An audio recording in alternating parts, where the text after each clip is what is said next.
Kita ini tinggal di atas cincin api loh. Makanya nggak heran kalau negara kita jadi rumah bagi ratusan gunung berapi aktif. Letusan-letusan dahsyat mereka itu adalah wujud nyata dari kekuatan purba yang kita sebut vulkanisme. Sebuah proses yang percaya atau enggak, terus-menerus ngebentuk planet kita dari dalam.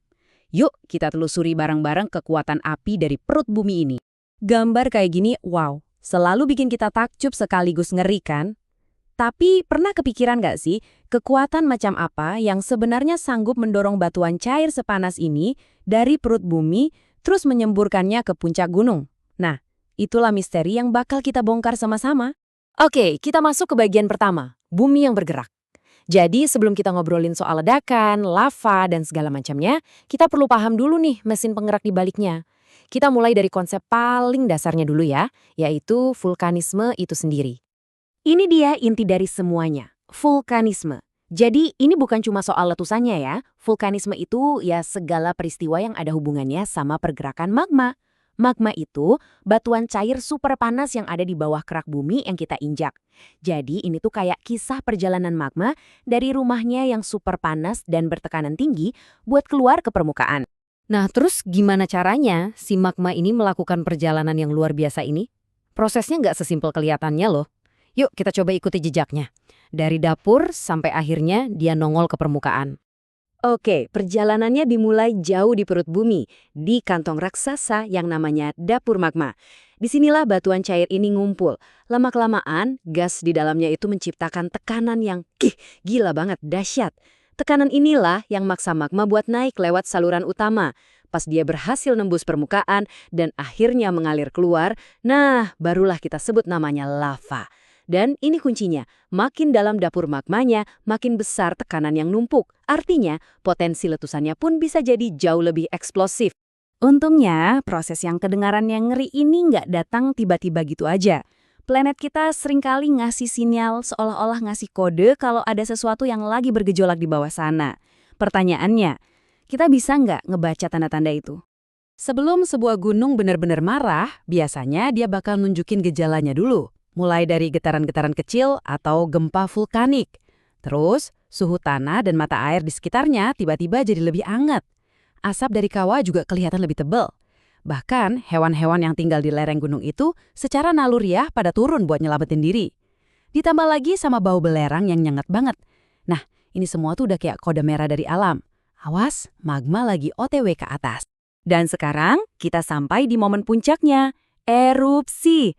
Eits, tapi jangan bayangin semua erupsi itu ledakan dahsyat kayak di film ya.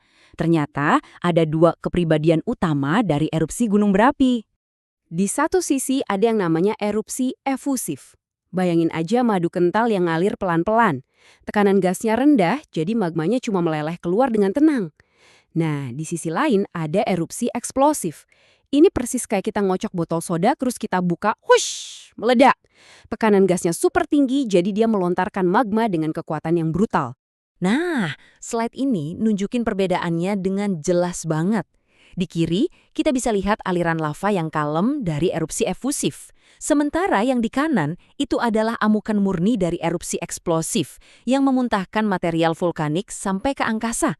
Dua wajah yang kontras banget dari kekuatan alam yang sama. Nah, perbedaan tipe letusan ini bukan cuma soal drama sesaat loh. Selama ribuan tahun, cara magma itu keluar, itulah yang jadi arsiteknya, yang ngebentuk fisik atau wajah dari gunung api itu sendiri. Bener banget. Apakah sebuah gunung bakal jadi kerucut yang gagah, atau malah jadi kawah yang lebar menganga? Itu semua ditentukan oleh sejarah letusannya. Dia lebih sering meleleh atau meledak. Kita mulai dari bentuk yang paling ikonik dan paling banyak kita temui di Indonesia, gunung api strato. Kalau kamu diminta bayangin gunung berapi, kemungkinan besar bentuk inilah yang muncul di kepala kamu. Kerucut sempurna yang menjulang tinggi ke langit. Rahasia bentuk kerucutnya apa? Gunung strato itu dibangun dari dua jenis erupsi yang gonta-ganti. Letusan eksplosif numpuk lapisan abu dan batuan, terus diselingi sama lelehan lava dari erupsi efusif yang seolah-olah ngelem semuanya. Proses ini terjadi berulang-ulang ribuan tahun, menciptakan struktur berlapis kayak kue lapis raksasa yang bikin dia jadi tinggi dan curam. Contohnya, Gunung Merapi, Semeru, Kerinci, semuanya itu adalah contoh megah dari tipe strato. Sekarang, kita lihat bentuk yang beda banget. Gunung api Mar. Lupakan kerucut yang tinggi menjulang. Bayangin aja ada lubang raksasa di tanah, sebuah kawah super besar yang dikelilingi dinding rendah. Gunung Maar itu ibarat hasil dari satu kali ledakan, sebuah erupsi eksplosif tunggal yang saking kuatnya cuma nyisain lubang di permukaan bumi. Material yang terlontar itu akhirnya ngebentuk dinding di sekelilingnya. Karena semua energinya udah habis buat meledak, lava yang keluar jadi sedikit banget. Akhirnya, alam seringkali ngisi luka di bumi ini dengan air, dan jadilah danau kawah yang tenang dan indah, kayak yang kita temui di Dieng. Tapi jangan salah ya, walaupun sebuah gunung api kelihatannya tidur, bukan berarti dia mati total. Masih ada tanda-tanda kehidupan pasca vulkanisme yang nunjukin kalau dapur magma di bawah sana itu masih hangat. Kayak munculnya mata air panas, gas yang keluar dari rekahan tanah, dan tentu saja anugerah terbesarnya, material vulkanik yang bikin tanah di sekitarnya jadi salah satu tanah paling subur di dunia. Nah, ini yang akhirnya membawa kita ke pertanyaan paling krusial. Dengan segala kemegahan dan juga ancamannya, gimana caranya kita sebagai manusia bisa hidup berdampingan dengan raksasa-raksasa yang lagi tidur ini? Vulkanisme itu ibarat dewa bermuka dua. Satu wajahnya adalah anugerah, dia ngasih kita tanah super subur buat pertanian, material bangunan kayak pasir dan batu, bahkan energi panas bumi yang bersih. Tapi, wajah lainnya adalah kehancuran. Letusannya bisa melenyupkan ekosistem, mencemari air, dan nyebarin abu yang bahaya buat pernapasan kita. Inilah paradoks hidup di cincin api. Kita nggak akan pernah bisa menjinakkan raksasa ini. Kita juga nggak bisa lari darinya. Jadi, satu-satunya pilihan kita adalah memahaminya sedalam mungkin. Dan untuk bisa bertahan, kita butuh sebuah sistem, semacam bahasa, untuk menerjemahkan tanda-tanda yang dikasih oleh gunung api.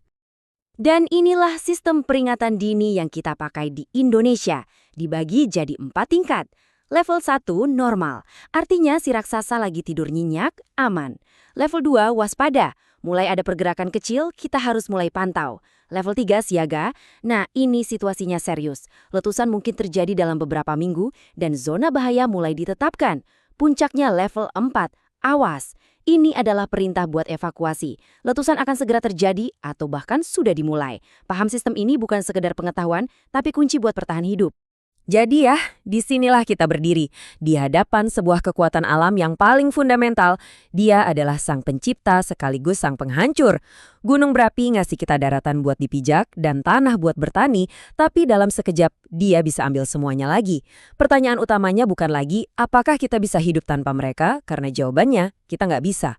Pertanyaannya adalah bagaimana kita bisa belajar untuk hidup berdampingan dengan kekuatan maha dahsyat ini secara lebih bijaksana?